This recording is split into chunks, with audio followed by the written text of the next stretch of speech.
Well, just on net zero 2050, I mean, the reality is that there are a number of moderates within the Liberal Party who do not want that emissions target scrapped because they're looking to take back seats from independents, a number of inner city seats, as opposed to the Nationals. How will you get through that policy?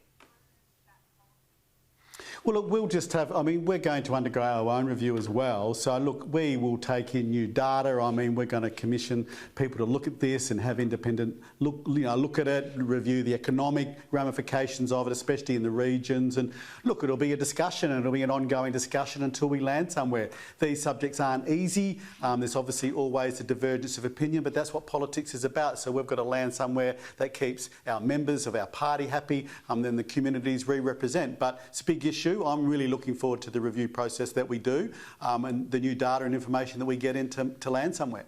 Well, let's talk about the new shadow cabinet now, a number of winners and losers. But I want to ask you firstly about Jacinta Nampijinpa Price, who's effectively been demoted. She's been handed the defence industry portfolio. It sees her out of the shadow cabinet. She loses Indigenous affairs. Has her defection from the Nationals failed? Well, look, that's a question for Jacinta. I'm not going to ask, I'm not going to answer for her. But look, I think it's good that she's spreading, into a different portfolio, which I think will be great for her. She's a very talented woman, so I think she'll embrace the new portfolio in the sense it's different from the one she had. I think that's great news. But look, she made a decision which disappointed us as Nats. But look, you'd have to ask her that question. Nationals Barnaby Joyce and Matt Canavan, as well as Michael McCormack, were left out of the front bench. How much of that has to do with their commentary about David Littleproud's leadership? Well, look, again, I'm not going to go necessarily into that. That's David's decision and he has his reasons for that. I know that two of the people that replaced, obviously Barnaby was in shadow cabinet, Michael was in the outer ministry. So the two people that replaced them are very much newer members to Parliament. We have Ross Goodell, who's a new senator, who's going into the shadow cabinet, who'll make a great contribution. And Pat Conahan has been promoted also to Assistant Treasurer. We're really excited as Nats to take up an economic portfolio as Assistant Treasurer. But look, Barnaby and Michael, look, we're a pretty small team, the Nats, and we're close colleagues, and I regard both of them as friends. And look, they have made amazing contributions in their parliamentary careers. They've both been Deputy Prime Minister. So, look, being a parliamentarian is a privilege. We're all grateful just to be parliamentarians. They will continue to make really important contributions, I have no doubt. David Littleproud said today it's all about generational change.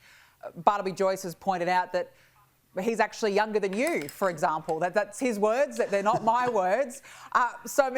Is it just simply a case now of bad blood? And especially you've got Barnaby Joyce, the likes of Matt Canavan, who are going to be really agitating for that net zero 2050 target to be dropped.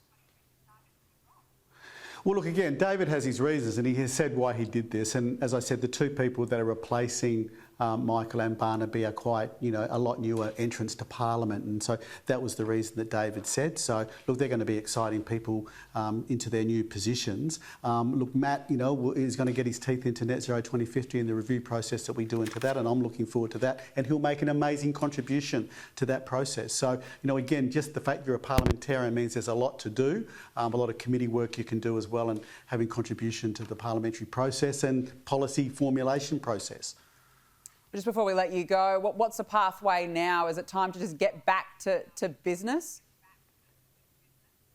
Yeah, look, we have had a bit of introspection over the last week and a half, which was probably necessary. But look, we have a lot to take up. This Labor government, and they're a Labor Greens government, as we know, while they have a bigger majority in the House of Reps, in the Senate, they still need the Greens to get everything through. So I think they are going to be a dangerous socialist government, even more so than last time, because there'll be a lot of hubris and arrogance about them this time. So we have to get our focus back on them and highlight what they're doing to the Australian public and the Australian community.